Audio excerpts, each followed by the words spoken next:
Okay, let's do a little talk on geography or geometry. On the keyboard, you have to get used to different interval combinations. And so a good one is to look at arpeggios to start off with. And so with the belly button in the center of your C major scale, just lean over a bit and put your hands in a third like this, C and E. And then move the right hand up to C and notice how that's a sixth. Okay. And then try moving the left hand up to G and notice how that's a fifth. And then do those at the same time. And really the thing you're paying attention to is that right here, your mallets are this far apart, and in here, they're that far apart, and there's a difference. You know, you get used to that, seeing that fourth size and seeing that third size, and go right to it.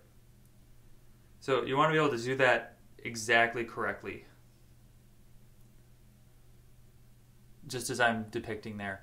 And then you can do different sizes. You could do like here to here, a second to a sixth, and this mallet only moves one key over. This hand goes the sixth up. Okay. After you do a bunch of combinations like that, you can start doing mixed manual stuff. And so like you could try being here and go to here. And maybe just think in terms of a scale just to help yourself.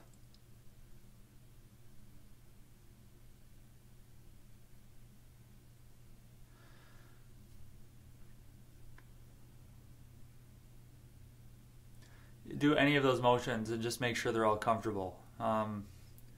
Obviously in a playing situation there's going to be a lot more going on, so then go ahead and add the sonic and see if you can produce equal sonics in all those places.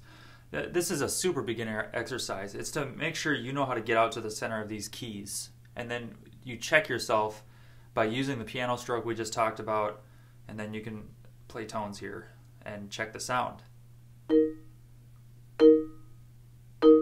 Try and do them at the same time.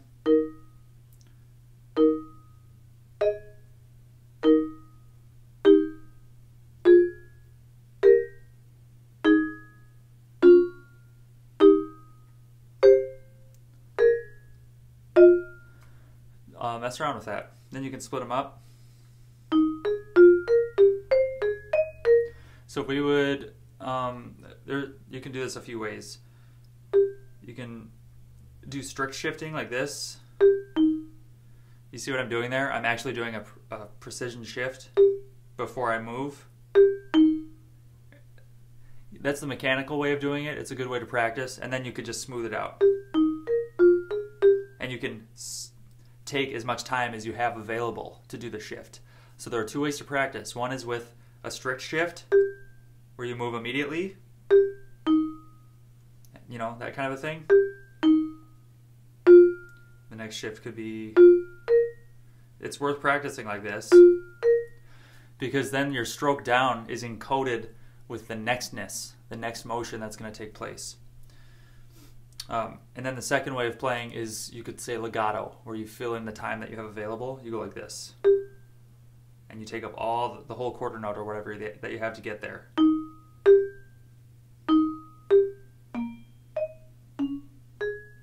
You know, you can come up with intervals you want to do, but try and be precise about knowing where you're going to go. So I'm going to go from here to here.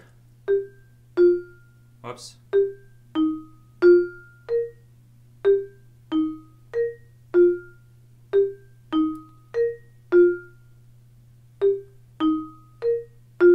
There I'm like trying to get used to how I would actually time that in a fully legato way. Again, it could be like, hey Sean, that looks pretty useless, but it's making the various speeds and timings of your shifts under your purview, under your control, you know, so it's not random.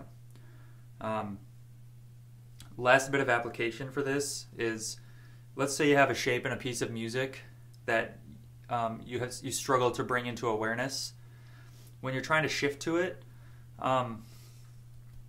if you notice your hands do the wrong thing and then they change direction, that's a sure bet that your brain's confused about what's happening next. So that's why we really pay attention to these shifting geographies, because they'll let you program in the right movements, you know, and it makes it very obvious when you're confused. If I see a student going, oh, and it means for some reason they think they're going to do this instead of the thing printed on the page. So that's why you would ever, look at this specifically, even though it's really boring and really basic.